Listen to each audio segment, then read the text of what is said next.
أعوذ بالله من الشيطان الرجيم.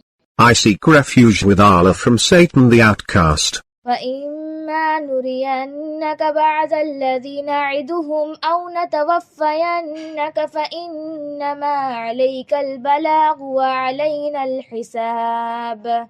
Whether we show you some of what we have promised them, or we cause you to die, your duty is to inform, and ours is the reckoning.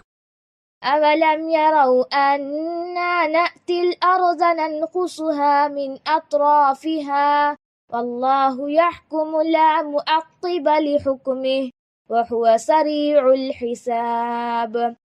Do they not see how we deal with the earth, diminishing it at its edges? Allah judges, and nothing can hold back his judgment. And he is quick to settle accounts. وقد مكر الذين من قبلهم فلله المكر جميعا يعلم ما تكسب كل نفس وسيعلم الكفار لمن عقبى الدار. Those before them planned, but the entire plan is up to Allah. He knows what every soul earns. Those who disbelieve will know to whom the ultimate home is.